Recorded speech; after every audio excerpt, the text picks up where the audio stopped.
নমস্কার বন্ধুরা, হরে কৃষ্ণ, রাধে রাধে। কেমন আছো সকলে? আজ হচ্ছে 18ই আগস্ট আর সময় দিন হচ্ছে মঙ্গলবার। তো সকাল সকালের সময় একদম চারিদিকটা হালকা হালকা অন্ধকার আর কেননা ক্যামেরাতে তো একটু আলাদাই আসে, একটু নীলচে নীলচে আসে, খুব সুন্দর লাগে সকালের এই সময়টা। ব্রহ্ম মুহূর্তে যদি উঠতে পারেন না, তাহলে জীবনটা কিন্তু বদলে যেতে পারে। জীবন বদলানোর জন্য সকালবেলায় ব্রহ্ম মুহূর্তে ওঠা আর কিছু হ্যাবিটস চেঞ্জ করা সত্যিই খুব প্রয়োজনীয়। এইগুলো করলে নিজের যে জায়গায় আজকে দাঁড়িয়ে আছেন না, কিছুদিন পর 1 বছর 6 মাস পরে দেখবেন যে সেখান থেকে বহু জিনিস চেঞ্জ হয়েছে এবং অনেক কিছু চেঞ্জ হয়েছে, পজিটিভলি চেঞ্জ হয়েছে, ভালো হয়েছে, আর আপনি নিজেকেই নিজে অ্যাকসেপ্ট করছেন খুব হাসি মুখে। তো এই দিনগুলো দেখার জন্য কিছুটা পরিশ্রম তো করতেই হয়, আর কিছুটা আমাদের হ্যাবিটসগুলোতে একটু চেঞ্জেস আনতে হয়। আজকে আমরা এই নিয়ে আলোচনা করবো এই ব্লগে। তো সুপ্রভাত, আর সকলকেই অনেক অনেক ওয়েলকাম করছি। কেমন আছেন সকলে আমাকে কমেন্ট করে নিশ্চয়ই জানাবেন। অনেক দিন পর পর আপনাদের সাথে ব্লগ শেয়ার করি, পারি না অ্যাকচুয়ালি। হিন্দি চ্যানেলটা আছে, সেখানে আমি কাজ করি, তো তাই এতটা সময় দিতে পারি না। এর সাথে সাথে ফ্যামিলি টাইমও প্রয়োজন আছে, নিজেকে সময় দেওয়ার দরকার আছে, তাই জন্য সময়টা বের করা খুব মুশকিল। এরকম একটা সিচুয়েশান মানে প্রায় সকলের কাছেই চলে আসে। এই সময়টা বেরোবে কোথার থেকে? এই সময়টা বের করার কিন্তু সবথেকে ভালো সময় হচ্ছে ভোরবেলা। ভোরবেলাতে আপনার প্রিয় কাজটি আপনি নিশ্চয়ই করবেন। যেমন কারোর পুজো পাঠ করতে ভালো লাগে, কারোর ব্যায়াম করতে ভালো লাগে, কারোর নিজের সেলফ কেয়ার করতে ভালো লাগে, কারোর কিছু পড়তে নলেজ বাড়াতে ভালো লাগে। তো যেটাই যার ভালো লাগে সেই জিনিসটা যদি সে ভোরবেলায় উঠে করে, তো তার পুরো দিনটাও কিন্তু সেরকম সুন্দরভাবে চলতে থাকে। বলে না যে মর্নিং সোজ দ্য ডে, সেরকমভাবে মানে চলতে থাকে। আমার স্নান হয়ে গেছে, রেডি হতে এসেছি, আর আজকে এই পার্পল কালারের চুড়িদারটা পরেছি। এই ধরনের কাটগুলো পরে না খুব আরাম লাগে, মানে বেশ ভালো লাগে। বাড়িতে অনেকক্ষণ এগুলোকে পরে থাকা যায়, সুন্দর লাগে দেখতে। আর হালকা ফুলকা একটা মেকআপ সকাল সকাল করে নিলে নিজেকেও বেশ ফ্রেশ লাগে। আমি দেখেছি যেদিনকে মানে কিছুই করা হয় না, শুধু ওই একটা পাজামা আর একটা গেঞ্জিতে থেকে যায়, সেদিনকে কিন্তু দেখতে অদ্ভুত লাগে। যখন আয়না দেখি না, মনে হয় ওহ কি এক্সস্টেড। কিন্তু যখন আমরা একটুখানি সকাল সকাল রেডি হই, সামান্য একটু কাজল পরি, এই দেখো হাতে মেহেন্দি লাগিয়েছিলাম হরিয়ালি তিজের জন্য। ব্লগটা তোমাদের সাথে শেয়ার করা হয়নি, হিন্দিতে করেছি। যদি কেউ দেখতে চাও তাহলে আমাকে জানিও, আমি নিচে লিঙ্ক দিয়ে দেবো ডেসক্রিপশন বক্সে, ওখানে গিয়ে দেখতে পারো। বেশ সুন্দর ব্লগস হয়ে, কিন্তু ওটা দেখতে খুব ভালো লাগবে তোমাদের, দেখতে পারো। তোমার বাঙালিদের কাছে একটু নতুনও ব্যাপারটা হরিয়ালি তিজ, কিন্তু যেহেতু আমার শ্বশুরবাড়ি বাঙালি নয়, তাই কিন্তু আমাদের এই প্রোগ্রামগুলো খুবই কমন হয়ে গেছে। আর আমি বেশ সুন্দর আনন্দের সঙ্গে সমস্ত প্রোগ্রামগুলো মানে সেলিব্রেট করে থাকি। তো এই দেখো তৈরি হয়ে এলাম প্রায়।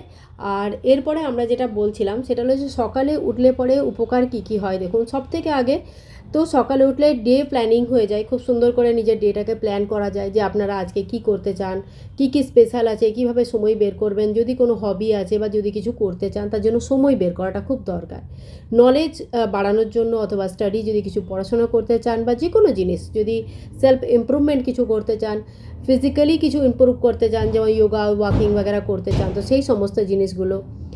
মাইন্ডকে যদি স্ট্রেস ফ্রি রাখা দরকার, একটা কাম এনভায়রনমেন্টে নিজের কাজ, নিজের মর্নিংটাকে শুরু করতে চান, তাহলে কিন্তু wake up early and start early, এই মেথডে চলবেন। খুবই ভালো, খুবই কাজের জিনিস এগুলো, খুবই কাজের জিনিস, ঠিক আছে। আচ্ছা, সকালে একদম গরম জল খেয়ে শুরু করবেন সব থেকে আগে।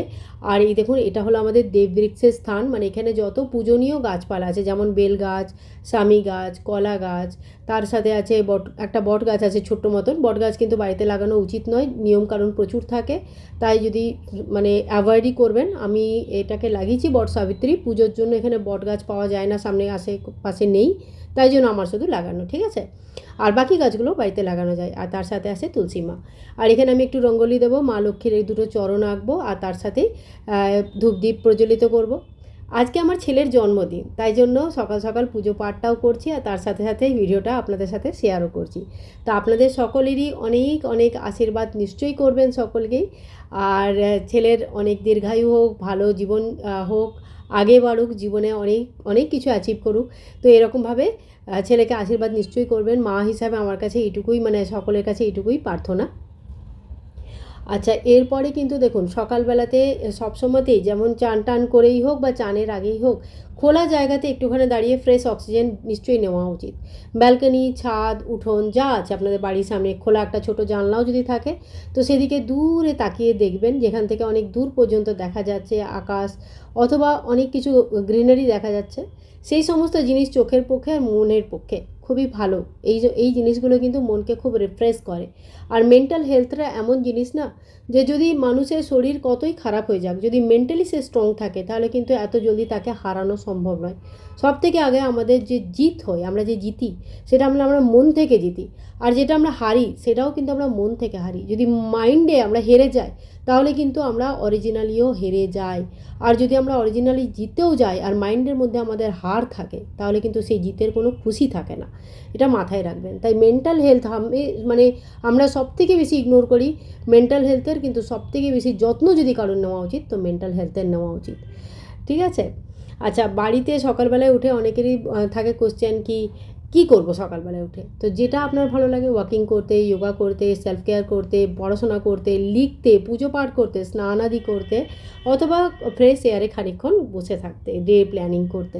তো যেটা ভালো লাগে, যেটা আপনাকে পুরো দিনের জন্য পজিটিভ এনার্জি দেবে, সেই জিনিসটা আপনারা নিশ্চয়ই করবেন। আচ্ছা, বাড়ির জন্য মানে নিজের জন্য একটুখানি সময় বের করা দরকার, যাতে যেখানে ভগবানের সামনে 2 মিনিট চুপ করে আপনি বসবেন। নিজের ব্যথা বেদনা না সকলের কাছে বলা উচিত নয়, শুধুমাত্র মায়ের কাছে গিয়ে পরে বলবেন, শুধুমাত্র ভগবানের কাছে গিয়ে পরে বলবেন। আমার আপনার কষ্ট নিবারণের ক্ষমতা কিন্তু একমাত্র তার কাছেই রয়েছে। আর এটা একটা ছোট্ট বক্স, এখানে আমি আমার লাড্ডু গোপালের পাগড়িগুলোকে অর্গানাইজ করে দিয়েছি। মানে আমার অ্যাকচুয়ালি প্রচুর পাগড়ি আছে, আর সেইগুলো থেকে রোজ রোজ বেছে বেছে খুঁজে খুঁজে প্রচুর সময় যায়। তাই কয়েকটা যেটা সপ্তাহে কাজে লাগবে সেই কয়েকটা পাগড়িকে আমি এমনিভাবে অর্গানাইজ করে রেখেছি। জিনিসগুলো যদি সিম্পল থাকে, মিনিমালিস্টিক থাকে, তাহলে ইউজ করাও হয়, দেখতেও সুন্দর লাগে, আর মেন্টাল স্ট্রেস লেভেল অনেকটা কমে যায়। এক গাদা 100টা পাগড়ির মাঝখান থেকে একটা খুঁজে বের করার থেকে 4টে পাগড়ি আলাদা রেখে দিন, সেখান থেকে রোজ পরাবেন। তারপরে সপ্তাহভর পরে আবার চেঞ্জ করে দেবেন, নতুন 4টে পাগড়ি রাখুন। এইভাবে জিনিসটাকে কিন্তু সিম্পল করে নিতে হয়। লাইফ আর ঘর যত সিম্পল হয় তত আরাম দেয়। ঘরকেও কিন্তু ক্লাটার ফ্রি রাখা দরকার। ঘরের চারিদিকে জিনিস ঠোসা বা প্রচুর, আজকাল আমি দেখেছি ট্রেন্ডিংয়ে এত বেশি জিনিস দিয়ে ঘরটাকে সাজায়, দেওয়ালে হাত রাখার জায়গা থাকে না, পুরো দেওয়াল ভর্তি, নিচে ভর্তি, উপরে ভর্তি। কেন এত এত সাজাবার কী প্রয়োজন আছে? ঘরটা খালি থাকলে কি সুন্দর দেখায় না? আমার তো মনে হয় যেন একটা ক্লাটার ফ্রি ঘর বেশি সুন্দর আর বেশি কামিং লাগে। খুব সুন্দর, খুব বেশি মানে কোনো জিনিসই যখন যা বেশি হয়ে যায় না, প্রয়োজনের বেশি। মানে যদি ধরুন আপনার রসগোল্লা খেতে ভালোবাসে, এবারে আপনাকে ব্রেকফাস্টে দুটো গরম গরম রসগোল্লা দেওয়া হলো, আপনার বেশ ভালো লাগলো, বা আজকে ব্রেকফাস্টটা দারুণ হলো। এরপরে লাঞ্চেও দুটো রসগোল্লাই দেওয়া হলো। তারপর বিকেলবেলায় চা খাবার সময় এসছে, দুটো রসগোল্লা দেওয়া হলো। রাত্রেবেলায় ডিনারের সময় মনে হলো এবার তো নিশ্চয়ই কিছু আলাদা পাওয়া যাবে, একটু রুটি তরকারি, ডাল রুটি যা দেবে, না, দুটো রসগোল্লাই দেওয়া হলো। আর কতক্ষণ ভাল লাগবে? তাই কোনো জিনিসের ভালো লাগা মন্দ লাগা, তার কিন্তু পরিমাণটা, কোয়ান্টিটিটা, তার কিন্তু কোয়ালিটিটা, এই সারে অনেক কিছু ডিপেন্ড করে। কোনো জিনিসই অতি ভালো না। পুজো পাঠ অতি ভালো না, ঘরের সাজানো অতি ভালো না, জামা কাপড় কিনে আলমারি ভর্তি হয়েছে অতি ভালো না। কোনো জিনিসের কিন্তু অতি ভালো না, না ভালোর অতি ভালো, না মন্দের অতি ভালো। তাই সবসময় জিনিসকে মিনিমালিস্টিক রাখবেন, কম রাখবেন, পরিষ্কার পরিচ্ছন্ন আর ক্লাটার ফ্রি রাখবেন। এতে মানে মানুষের যেটা মেন্টাল হেলথ না, ওটা খুব ভালো থাকে, সত্যিই ভালো থাকে। আর প্রচুর টিভি দেখে দেখে না সময় নষ্ট করাটা একটুখানি ধীরে ধীরে চেঞ্জ করা উচিত। আমার তো বাচ্চারা বাড়িতে না থাকলে টিভি খোলাই হয় না। টিভির মানে কী বলবো, এটা একটা এমন অভ্যাস মানুষের প্রতিদিন 2 থেকে 3 ঘন্টা নষ্ট করে দেয়, আমরা বুঝতেও পারি না, রিয়েলাইজও করি না। হ্যাঁ, ফ্যামিলি টাইম একটা রাখুন, স্যাটারডে সানডে বসে কোনো সিরিজ দেখবার আছে বা কোনো সিনেমা দেখার আছে, নিশ্চয়ই দেখবেন, অসুবিধা কিছুই নেই।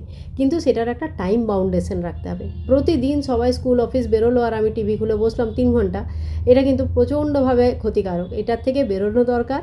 আর তার সাথেই না বাড়িতে মানে যদি থাকেন, তাহলে কিন্তু বই পড়ার হ্যাবিট আনতে পারেন। বই পড়াতে বায়োগ্রাফি পড়তে পারেন, অথবা কোনো ধরনের বাস্তুশাস্ত্র থেকে শুরু করে কিছু লাইফ চেঞ্জিং হ্যাবিট, ফাইন্যান্সিয়াল, অনেক কিছু বই থাকে, নানা রকম আপনার ইন্টারেস্টের যে কোনো বই পড়তে পারেন। এটা কিন্তু আপনাকে প্রচুর নলেজ দেবে আর সময়টাও ভালোভাবে কাটবেন। নলেজের সাথে যখন যখন আমরা সময় কাটাই না, সেই সময়টা ডেফিনেটলি পে আস। তো ওই সময়টা সত্যি কাজে লাগবে। জীবনে না কিছু গোল নিশ্চয়ই থাকা দরকার, ফাইন্যান্সিয়াল হোক, family time, to do list, অথবা daily plan, health, self care. হ্যাঁ না, কিছু না কিছু আমাদের গোলস থাকা দরকার। গোলস যখন আমরা ফুলফিল করি, যেমন আমরা একটা ফাইন্যান্সিয়াল গোল করলাম যে আমরা 1 বছরে এতটা টাকা অ্যাটলিস্ট সেভ করবো, আর যখন 1 বছর পরে এই টাকাটা সেভ হয়, তখন really we feel very proud কি হ্যাঁ আমি একটা গোল ফিক্স করেছিলাম আর আমি গোলটা অ্যাচিভ করেছি। আমি দেখুন এখানে দেখাচ্ছিলাম আপনাদের, এই জামাটা না প্রথমে বেশ টাইট হচ্ছিলো, আর এখন না বেশ সুন্দর ঢিলা হয়েছে, প্রায় 3 কিলোর মতন ওজন কম হয়েছে। কোনো গোল ছিল না অবশ্য, কিন্তু খাওয়া দাওয়াতে খানিকটা কন্ট্রোল করে 3 কিলোর মতন ওজন কম হয়েছে। খুবই খুশির খবর, আমি তো মানে ভীষণ খুশি। আর ভগবান করুক ধীরে ধীরে আরেকটু করুক, অনেকটা ওজন বেড়ে গেছে। এত ওজন বেড়ে গেলে হাঁসফাঁস করে, শরীরে অনেক রকম কষ্ট আসে, রোগ আসে, হাতে পায়ে ব্যথা হয়, অনেক রকম কষ্ট হয়। ঠিক আছে, কেউ স্বীকার করে, কেউ করে না, কেউ মেনে নেয়, কেউ মানতে পারে না, কিন্তু এগুলো ফ্যাক্ট। তাই যতটুকু সম্ভব ওজন টোজন কম করে নিলে অনেক ভালো থাকবেন। আর এইগুলোর জন্য কিন্তু কী প্রয়োজন? হেলদি খাবার, বাড়ির তৈরি খাবার। বেশিরভাগ খাবারটাই বাড়ির তৈরি খাবার খাবেন। কখনও উৎসব অনুষ্ঠানে বাইরের খাবার আসে না বা খায় না এমন কোনো ঘটনা নয়, সকলেই খায়, আর কোনো অসুবিধাও নেই। কিন্তু বেশিরভাগ সপ্তাহে 6টা দিন বাড়িতে খান, একটা দিন না হয় বাড়ির চিটিং ডে রাখবেন, 6টা দিন কিন্তু বাড়িতে খাবার খাবেন। একটা অর্গানাইজ আর ক্লিন ক্লাটার ফ্রি হোম সবসময় একটা গুড মেন্টাল হেলথের প্রতীক। তাই যতটা সম্ভব বাড়িটাকে ক্লাটার ফ্রি রাখুন। প্রতিটা জিনিস কাজে লাগবে, কাজে লাগবে। মধ্যবিত্ত ফ্যামিলির এই একটা সবথেকে বড় মুশকিল, আমার নিজেরও এই প্রবলেম আছে। আর বাড়িতে আপনি যদি খুব মেন্টালি প্রিপেয়ার হয়ে কিছু জিনিস ফেলবার জন্য রেডি হয়েও যান, বাকি লোকেরা বলবে না না এটা তো কাজে লাগবে। তো এই যে জিনিস, এই জিনিস কিন্তু আমাদের মানসিকভাবেও বোঝা তৈরি করে ধীরে ধীরে। তাই বাড়িটাতে যে জিনিসগুলো গত 2-3 বছর ধরেও কাজে লাগেনি, এতগুলো সিজন পেরিয়ে গেছে, উইন্টার 3বার চলে এসছে, সামার 2-3বার চলে এসছে, অথচ সেই জিনিসগুলো কখনো বের করা হয়নি, ইউজ করা হয়নি, তার মানে ওই জিনিসগুলো কোনো দিন কাজে লাগবেও না। একমাত্র আপনাদের সার্টিফিকেটস ছাড়া এরকম পুরনো কোনো জিনিস, এরকম যেগুলো ইউজ হচ্ছে না, ঘর সাজাবার জিনিস, অনেক কিছু থাকে, অনেক জিনিস থাকে, এটা কাজে লাগবে হ্যাঁ না, এমনকি প্লাস্টিকের ব্যাগগুলো শুদ্ধ আমরা রেখে দিই যেগুলো কাজে লাগবে। তো সেই জিনিসগুলো হাঁটানো দরকার। যেখানকার জিনিস সেইখানে গুছিয়ে রাখার যদি হ্যাবিট হয়, যেখানে আমি ইউজ করলাম সঙ্গে সঙ্গে গুছিয়ে রেখে দিলাম, ঘর অনেকটা পরিষ্কার থাকবে। পরে করব, বিকেলবেলায় করব, এরা স্কুল চলে যাক তারপরে করব, কাল করে নেব, তাহলে সেই ঘর কিন্তু ধীরে ধীরে ধীরে ধীরে ভর্তি হয়ে যায়। সেই ঘর কিন্তু পরিষ্কার রাখা এত সহজ হয়ে ওঠে না। আর কিছুটা সময় ফ্যামিলির জন্য দেওয়া খুব দরকার। Family time is the best time you ever get. তো ফ্যামিলি টাইম কী হয়? বাচ্চাদের সাথে, হাজব্যান্ডের সাথে, মা বাবার সাথে, যেমনই আপনার ফ্যামিলি, আপনাদের যেমনই কন্ডিশন, যেটাই আপনাদের ফ্যামিলি, 1 কাপ চাও যদি একসাথে সবাই মিলে বসে খান, এক দুজনের কথা জিজ্ঞেস করেন আজকে কী হলো, কী করতে চাই, বা কোনো কিছু, তো ওই ফ্যামিলি টাইমটা বন্ডিংটাকে অনেক বেশি স্ট্রং করে। তাই ফ্যামিলি টাইম একটা অন্তত ফ্যামিলি টাইম থাকা দরকার। ইভিনিং, মর্নিং, নাইট, ডিনার যেটাই হোক না কেন, কোনো একটা দরকার। নর্মালি ভোরবেলাতে অনেক রকম ব্যস্ততা থাকে, কাউকে অফিস যেতে হবে, কাউকে স্কুল যেতে হবে, কাউকে বাড়ি রান্না তৈরি করতে হচ্ছে, হ্যাঁ অনেক কাজ থাকে। তো এই টাইমটাতে ফ্যামিলি টাইম করাটা খুবই মুশকিল হয়, আর নর্মালি প্র্যাকটিক্যালি এটা হয়ও না। কিন্তু ইভিনিংয়ে যখন সকলেই ফিরে আসেন বা ডিনার টাইমে একসঙ্গে বসে খাবার খেলে কিন্তু সেটা সত্যিই খুব ভালো লাগে। আর এইগুলো আমার ছেলের জন্মদিনের জন্য কয়েকটা জিনিসপত্র কিনেছিলাম, রেগুলার ইউজের জিনিসই এগুলো। 2টো টি শার্ট, একটা জিন্স নিয়েছি, আর মেয়ের জন্য একটা জিন্স নিয়েছি, রাখিও চলে এসছে সামনে, তাই ওর জন্য একটা জিন্স নিয়েছি। আর টপটা পছন্দ হয়নি, টপটা আমরা অনলাইন কোথা থেকেও নিয়ে নেবো। তো সেই শপিংটাই আপনাদের সাথে এখানে শেয়ার করছি আমি। আরেকটা কথা বলে রাখি, হবি, হবি না খুব একটা ছোট্ট ওয়ার্ড, কিন্তু এই ওয়ার্ডটা না মানুষের জীবন বেঁচে থাকার জন্য খুব জরুরি। একটা ছোট হবি রাখবেন সব সময়তে। গান গাইতে ভালো লাগে গান গাইবেন, ড্রয়িং পেন্টিং করতে ভালো লাগে তাই করবেন, ডিআইওয়াই করতে ভালো লাগে, রান্না করতে ভালো লাগে, যাও ভালো লাগে, কিছু না কিছু জিনিসে নিজের ভালো লাগার সময়টা 10-15 মিনিটের জন্য বের করবেন। 10-15 মিনিটের জন্য সেই নিজেকে হারিয়ে যেতে দেবেন না। মানুষ ততদিন মৃত্যু হয় না মানুষের যতদিন সে নিজের কাছে নিজে বেঁচে থাকে। মৃত্যু সেই দিন হয় যেদিনকে সে হারিয়ে যায়, যেদিনকে তার পারপাস চলে যায়, সে বুঝতে পারে না যে আমার পারপাস কী, কিসের জন্য আমি কী করছি। এই কোশ্চেন যখন চলে আসে না তখন হয়ে যায় মুশকিল। খুশি থাকবেন, ভেতর থেকে আনন্দে থাকবেন। আর আনন্দে থাকার জন্য একমাত্র হেল্প যেটা করে সেটা হচ্ছে আপনার হবি। আপনার যা ভালো লাগে সেইটার জন্য 15 মিনিট সময় বের করুন। প্রথম মনে হবে বেকার, 6 মাস পরে মনে হবে সবথেকে বেশি প্রয়োজনীয় ওইটাই হলো সবথেকে বেশি প্রয়োজনীয়, ওই সময়টা আমাকে বের করতেই হবে, ভালো করে বাঁচতেই হবে।